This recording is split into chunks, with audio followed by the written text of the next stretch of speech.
तुम्ही पाहत आहात MCN न्यूज मराठी। वर्धा जिल्ह्यात येत असलेल्या हिंगणघाट तालुक्यातील वडनेर येथे वर्धा स्थानिक गुन्हे शाखेच्या पथकाने 5 जानेवारी रोजी कारवाई करून लाखो रुपयांचा अवैध प्रतिबंधित गुटखा जप्त केला आहे। या प्रकरणी पोलिसांनी विनोद कुमार राम बहादूर यादव वय 34 वर्ष राहणार नारोल जिल्हा अहमदाबाद राज्य गुजरात व त्याचा सहकारी क्लीनर कमलेश छोटेलाल वनवासी वय 26 वर्ष राहणार भगवतगंज जिल्हा प्रतापगड राज्य उत्तर प्रदेश यांना अटक केली असून त्यांच्या ताब्यातून 1,54,13,600 रुपयांचा मुद्देमाल जप्त केला आहे। या आरोपी विरुद्ध पोलीस स्टेशन वडनेर येथे अपराध क्रमांक 5/2026 कलम 123 223 274 275 35 भारतीय न्याय संहिता सह कलम 3 26 1 26 2 4 27 3 ई 30 2 अ 59 अन्न सुरक्षा व मानके कायदा सन 2006 अन्वये गुन्हा नोंद करण्यात आला असून पुढील तपास सुरू आहे।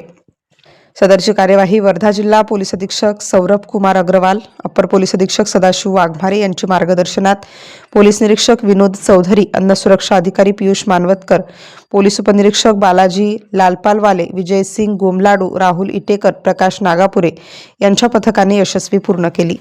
MCN न्यूज मराठीकरिता सचिन महाजन, हिंगणघाट। स्वागत आहे। हा मात्र ही वर्धा जिल्ह्यातील एक मोठी कारवाई आहे, ज्या ठिकाणी हा तंबाखू जो आहे मात्र नागपूरकडून हैदराबादकडे जात असताना वर्धा पोलिसांना गुप्त माहिती मिळाल्यानुसार मात्र वडनेर जो चौरस्ता नॅशनल क्रमांक वडनेर संविधान चौरस्त्यावर जो MH क्रमांक 279916 हा ट्रक जो आहे वडनेर पोलिसांना ही मोठी कारवाई केली आहे। मात्र या ठिकाणी जवळपास 1,54,06,000 रुपयांची ही कारवाई केली। मात्र हा ट्रक जो आहे मात्र पोलिसांनी वडनेर चौरस्ता इथे पकडला आहे। मात्र या दृश्यांमध्ये तुम्ही बघू शकता हाच तो ट्रक आहे, जवळपास लाखोंचा सुद्धा माल आहे। मात्र या ठिकाणी बघू शकता जो तंबाखू आहे मात्र या ठिकाणी तंबाखूसुद्धा या ठिकाणी ह्या दृश्यांमध्ये तुम्ही बघू शकता।